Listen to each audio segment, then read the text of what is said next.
Asus ZenPad 10Z300M. The Asus ZenPad 10Z300M is a cheap tablet, but exactly how cheap depends on whether you buy it with a keyboard or not. Asus sent us the keyboard-free solus version, letting us really get to grips with whether the filling of this sandwich is any good. The slate costs $179/£149, roughly 240 Australian dollars, without the keyboard, and around $200/£180/265 Australian dollars with it. Given the high prices you pay for just the keyboard of tablets like the iPad Pro 9.7 and Microsoft Surface Pro 4, the ZenPad seems an obvious bargain hunter pick. The Asus ZenPad 10Z300M is severely held back by the same showstopper that affects similarly priced Amazon and LG devices, though, the screen resolution is just too damn low. So does the ZenPad 10Z300M have enough else going for it to overcome its resolution limitations? We answer that below. The Asus ZenPad 10Z300M has a 10.1-inch screen, so it's not a super portable tablet, but combined with the low price of $179/£149, around 240 Australian dollars, that big screen is one of the slate's main selling points, since most cheap tablets have just 7 or 8-inch displays. We'll talk about this in more detail in the screen section below, but know that while the size of the screen is impressive, the resolution isn't. As for design, it's harder to make a tablet stand out than a phone. Make an orange or green phone and people will think it's funky and refreshing. Make an orange tablet and they'll say A, it's for kids, or B, you've lost your mind. Asus worked out its own subtle tablet style a few years ago, and even though this is a bargain basement tablet, the Asus ZenPad 10Z300M tries to look premium, with a back that mostly tries to look like leather, while the bottom section gives the appearance of aluminum.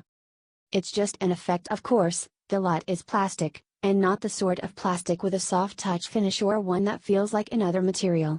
You get a high friction texture, but that's it. Being just 7.9 mm thick is neat but no longer anything to get too excited about, aren't we spoiled? And at 490 grams the ZenPad 10Z300M is a bit heavy to try to carry around in one hand. That a tablet this price feels basic is no revelation. The Asus ZenPad 10Z300M does feel well made, though. It doesn't flex under hand pressure more than a tablet twice the price, its screen is covered by toughened glass, and there are no white seams that would suggest the slate's build quality is markedly worse than Asus's other gear. These days it's rare to see a truly poorly made gadget, but we always have to check. Internal storage depends on the country in which you buy the ZenPad 10Z300M, but the UK version we're reviewing has 16 GB. That's pretty generous for the price, and there's also a microSD card slot on one side to add more. The one piece of hardware that lets the Asus ZenPad 10Z300M down is the screen, and only in one respect too, namely the resolution, which is dismal at 1280 by 800. You can easily notice the difference between this sort of resolution and 1080p in a 5-inch phone, while in a 10-inch tablet the difference is painfully obvious. Text has a crunchy character, and 3D games appear far more pixelated than they do on a 1080p or higher tablet. This isn't an Asus thing. And just a little more money, the Asus ZenPad S8.0 has a 2048 by 1536 resolution, more than 3 times the number of display pixels as the Z300M. However, ultra-low resolution slates like this seem to be extremely hard to shake off thanks to the number of relatively undiscerning buyers who just want a cheap tablet. It's a shame, when a little extra consumer demand for higher quality might see more tablets like the minor classic LG G Pad 8.3 arrive at a low price. Aside from the Minecraft effect of the display, image quality is actually decent. Colors are bold enough to make media and games pop, contrast is good, and the actual display doesn't appear recessed far beyond the top layer of the screen.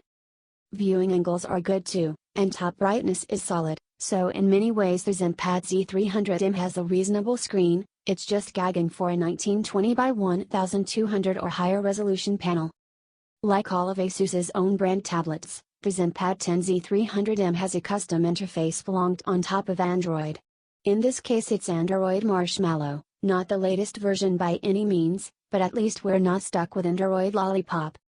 Asus's Android interface is among the more disruptive, significantly changing the look and feel of the system even though the basic layout remains the same. You have home screens, you have an apps menu, and the amount you have to skip between them depends on how much you curate your home screens.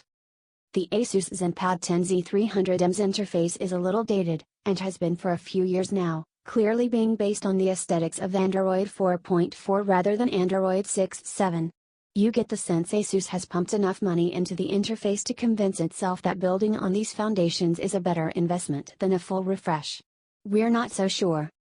Android 4.4-alike elements include apps, widgets tabs on the apps menu, and that the standard home screen transition animation is one of those nav 3D ones. They were popular for a while, a few years ago.